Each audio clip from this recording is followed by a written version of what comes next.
Bien-aimés, nous continuons encore notre étude, notre exhortation ce matin et nous parlons d'un thème assez important. Aujourd'hui, c'est le jour de l'Éternel, le jour du Seigneur. Nous devons louer et adorer Dieu. Nous parlons de la louange. Nous lisons dans Hébreux 13, verset 15, qui nous dit « Par lui, offrons sans cesse à Dieu un sacrifice de louange, c'est-à-dire le fruit de lèvres qui confesse son nom. » L'Éternel nous demande ici que nous devons louer.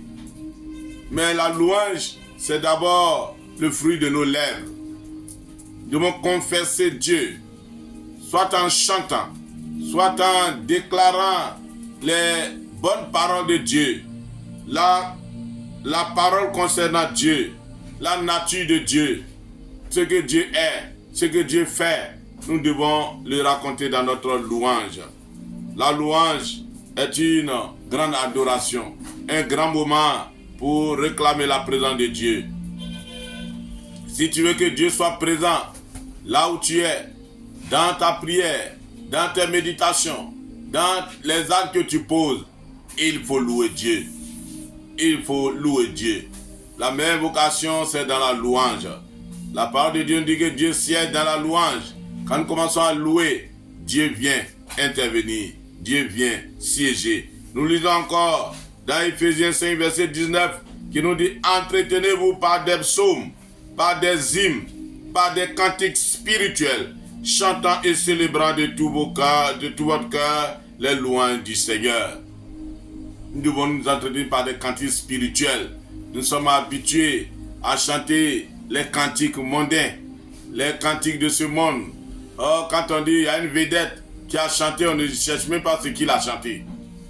Mais nous devons chanter les cantiques spirituels, les cantiques qui louent Dieu, qui adorent Dieu, qui parlent de Dieu, Jésus, qui parlent des exploits, les miracles, les prodiges, la nature de Dieu. Et c'est ce que Dieu attend de nous, que nous soyons toujours en train de le louer, l'adorer. Nous devons appeler Dieu, la présence de Dieu par notre louange.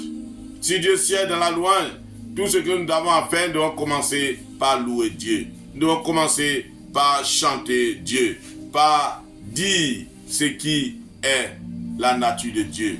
Nous lisons dans le psaume 50, en lisant tout le psaume, nous voyons qu'il parle de la louange avec tous les instruments. Il dit louez-le avec les cymbales sonores, louez-le avec les cymbales retentissants. Au verset 6 de psaume 150, il nous dit que tout ce qui respire loue l'Éternel, louez l'Éternel. Nous devons toujours avoir cette habitude de la louange. Avant de prier, louons Dieu. Avant de lire la parole de Dieu, louons Dieu.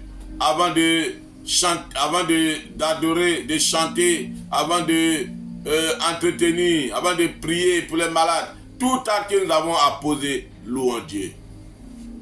Disons les hauts faits de Dieu. Disons la grandeur de Dieu. Disons ce que Dieu fait dans nos vies, nos témoignages. Racontons-le. Et Dieu sera glorifié. Aujourd'hui, c'est le jour de la louange. Il y a des gens qui préfèrent rester chez eux, mais cette louange est meilleure quand nous sommes ensemble. Quand nous sommes ensemble et que nous louons Dieu, Dieu vient siéger. Que le nom du Seigneur soit béni.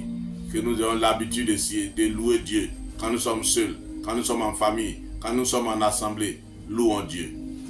Et Dieu va être toujours présent au milieu de nous. C'est là qu'il va activer les dons dans nos vies. C'est là que Dieu va parler.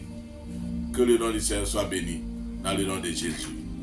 Nous allons prier. Notre Père, nous voulons te demander de nous apprendre à te louer. Apprends-nous à dire tes hauts faits, à dire ta nature, à dire les prodiges, les miracles que tu as accomplis, à dire ce que tu es. Que nous chantons ton nom à tout moment, avec tous les instruments que tu nous donnes, et surtout de nos lèvres, de notre bouche, de nos langues. Merci Père. Permets que nos louanges attirent ta présence et que tu viennes siéger au milieu de nous. À toi l'honneur et la gloire. Au nom de Jésus. Amen.